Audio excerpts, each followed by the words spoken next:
Meghan's dirty PR team doesn't spare Kate. Conspiracy to drown princess in the mud over Queen's death. Hello and a very warm welcome back to the Celebrity Tribute News channel.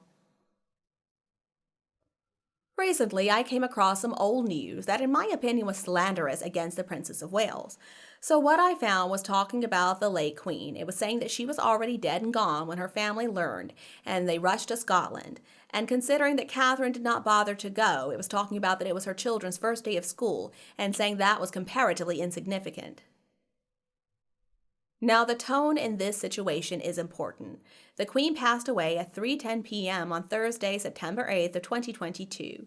She passed away with her son Charles and her daughter Anne right there by her side. So no, she was not already dead before her family found out. William, Andrew, Edward, and Sophie, they all would have made it there if it weren't for Harry. He was demanding that Meghan should be allowed to go too, and that held them up for over an hour. Meanwhile, Catherine, the Princess of Wales, she wasn't bothered to get there. I'm sure she felt really sad. I'm sure she was worried. I'm sure she felt anxious. And I'm sure that she would have been there if it had been a member of her family, the Middleton family. But this was her husband's grandmother, and only family, blood family, were allowed to go. Now, Sophie, the Countess of Wessex, was the one exception. She is not blood kin, but still, the Queen loved her like a daughter, so it makes sense. But still, for the late Queen's last few moments on this earth, only blood family were supposed to be there at her bedside. Meanwhile, William and Catherine's children had already gone through a big transition recently. They had moved houses, and that's traumatic enough. And they were also going to their new school, which is so difficult for the first full day. I don't care who you are. Now, Catherine had to be in Windsor to help her 3 kids. Catherine takes her role as mother very seriously. Now, being the new Prince and Princess's school is never an easy thing, and Catherine's kids needed her there. Their father, on the other hand, Prince William, he was able to get to Balmoral as quickly as possible. So Catherine did what I would have done. She told her husband William to go ahead, and she would get the children up, and she would get them to school on the next day. So no, it's not correct to say that Catherine wasn't bothered about going. It was just that she knew the best thing to do was to put the needs of her husband and children first. You only need to look at the grief on her face to know that she was devastated by the loss of the Queen. What did people expect her to do? Tell the next door neighbor to pick those kids up and not even bother telling them that their beloved great-grandmother had passed away? Catherine did the right thing. She did the only thing I think a loving wife and mother would do. And of course now, she still has the Duchess of Cambridge title, but it's a minor title compared to the Princess of Wales title. So the Princess of Wales title takes precedence. Now, Princess Anne was already there at Balmoral. She'd been staying there with her mother. So when the late Queen's health took a turn, Anne was there immediately. Charles, he was staying at his home nearby, so he quickly got there to be with his mother.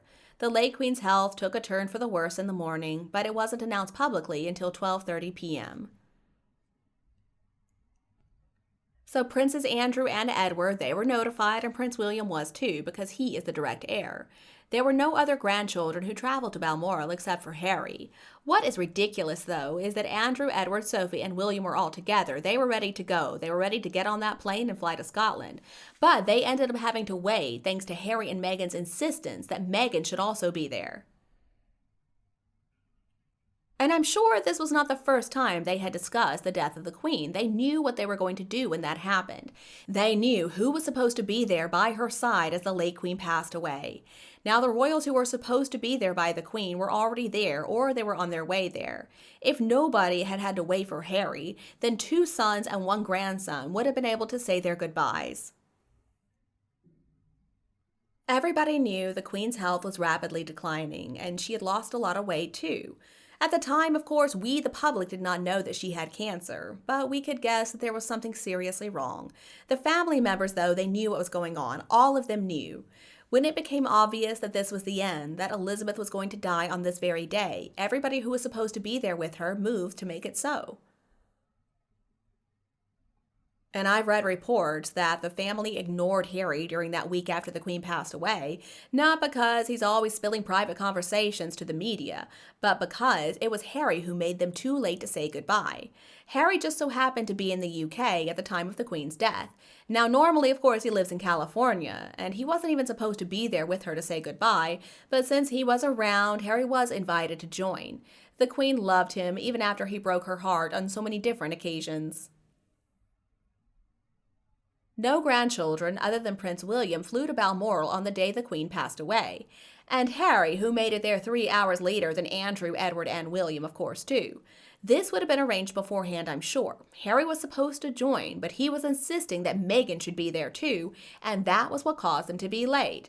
So they missed saying their final goodbye, their final I love you, thanks to Harry and Meghan.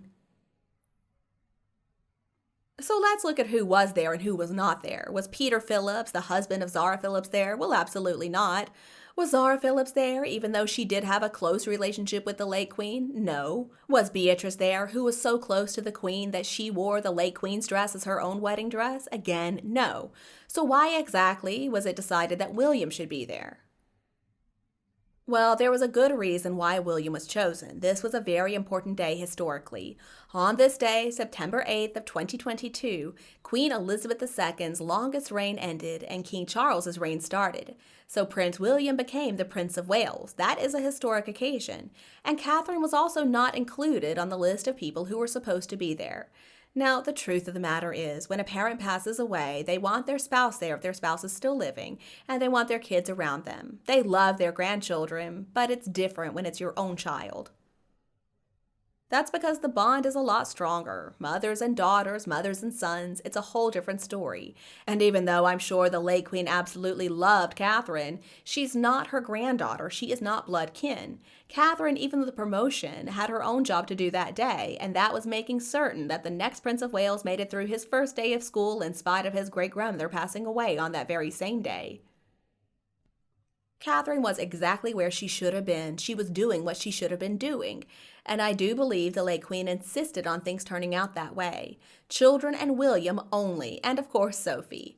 And I guess Harry was thrown in there too because he's got to do everything that William does. But that was it. And another thing is, if Catherine didn't stay behind to look after the kids and prepare them for the news that the Queen passed away, because they did have a loving relationship with their great-grandmother, I mean, who would be better to break the news than their loving mother? Who else could be there to comfort them in the way that a mother could? And another thing to consider is the family members who were closest to the Queen needed time to grieve. It was important for the in-laws to take a step back and just give them a little bit of time to come to terms with the death of their beloved head of the family. Because it's not like they would have days and weeks and months to just grieve privately. They knew they were going to have to face the world, so they needed a little bit of time to just mourn in peace. In the days after the Queen passed away, the royal family had to face several days of really intense activities, and I'm sure most of them would have had an idea of what would be expected, but probably not so much about the effect that it would have on them personally. They knew they had to get the formal procedures out of the way first, and then they could grieve. So they only had a few hours to get ready for that whole ordeal. Catherine is not only a working royal, but she's also a loving mother, and her husband was taking care of the royal business at that time, so that left Catherine to take care of the kids. The parents were working as a team, and boy, do they make an amazing team. Each of them had their assigned role, and so they were focusing on that. Now back then, of course, Catherine was still just the Duchess of Cambridge. It was only after the late Queen passed away that William, the heir, became the Duke of Cornwall. Now that part is simply fact. Now, Catherine knows a lot about royal protocol, so I suspect she knew that the announcement was made and that it meant that death was imminent if it had not already occurred. It could be kind of a code to get ready for the worst. And you, what do you think about this story? Please let me know your opinion below in the comments section, and we can also discuss your thoughts and feelings. If you think my video is helpful, please remember to like and share it with anyone else who needs it. And please consider supporting the Celebrity Tribute team more by clicking the subscribe button below. Now thank you so much for tuning in, goodbye, and we'll be back to see you all tomorrow.